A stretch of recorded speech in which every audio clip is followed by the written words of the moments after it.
Hello everyone, మేము ఇప్పుడు art of living అనే చోటుకి వచ్చాం. సో ఇప్పుడు మనతో పాటు వచ్చేది సాయి గారు and Vamshi, doctor of art of living. అవ్వో సో చూసారా నేచర్ అంత అద్భుతంగా ఉందో, అన్ని చెట్లే, వర్షం కూడా పడుతుంది, క్లైమేట్ మాత్రం అదిరిపోయింది.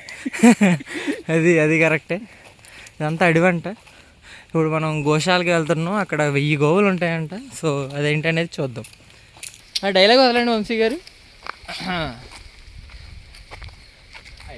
తుమ్మితే పరుపు అసిస్టెంట్ కాదు బాబ్జీ, మిగతా తట్ల తర చెప్తే. నా పేరు బాబ్జీ అని మీకు ఎలా తెలిసిండే? బిల్ల మీద రాసింది కదా. అక్కడ గుర్రాలు ఉన్నాయి. సో అక్కడ ఫ్రెండ్స్, చింటూ ఫ్రెండ్స్ కూడా వస్తున్నారు, ముగ్గురు. అశ్వత్థామా ఎక్కాలమ్మా త్వరగా. అది ఎక్కేలి త్వరగా. అది అంత అయిపోయింది.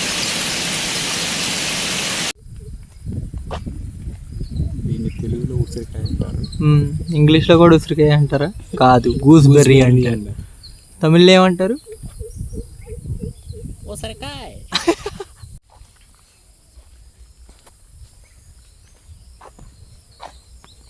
పాత గోశాలంట, ఎన్ని ఉన్నాయో. గోవులు ఎక్కేసేలా. ఎస్, సవర్ణ జరిగింది. Oh my god. Hi, touch me not plant.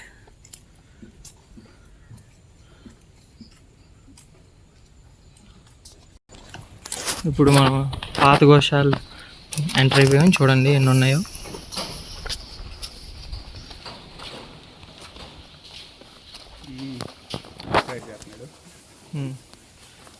చూడండి, అతను ఆయుర్వేదిక్ లాంగ్వేజ్లో ఏదో చేస్తున్నాడు. నా దగ్గర ఏమీ లేదు మరి.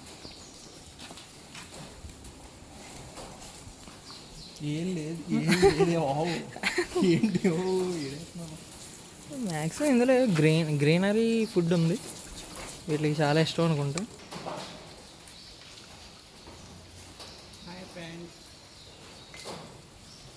అసలు కొమ్మలు ఎలా ఉన్నాయో, ఎక్స్ట్రాడినరీ అసలు.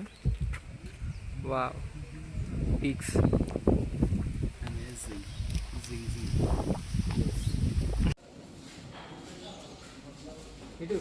అది వీడియో తీస్తుంటే చూడలేదు అనుకుంటారు. అది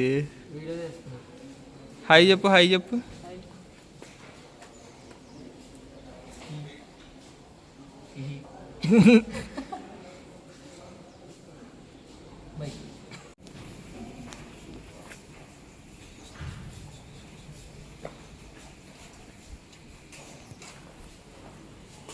చిట్టు పటకాల డరడులు ఓ మైనా అయ్యి బాబోయ్, వర్షం అసలు మామూలుగా లేదండి. అనగా చూడండి మా అన్నయ్య గారు మళ్ళీ ఎవరితో మెసేజ్లు చేసేస్తున్నాడు. ఎప్పుడు బిజీయే. ఓ గంభీరా. ఓ జస్ వర్షం రా. గలగల బారుతున్న గోదారిలా లా.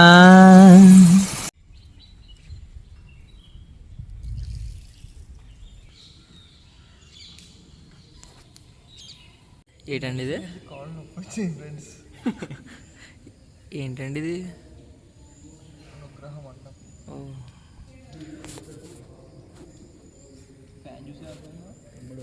అదే ఏంటండి ఇది? విశాలాక్షి మండపం అంట. మరి చెప్పులు తెక్కచ్చా? ఓకే.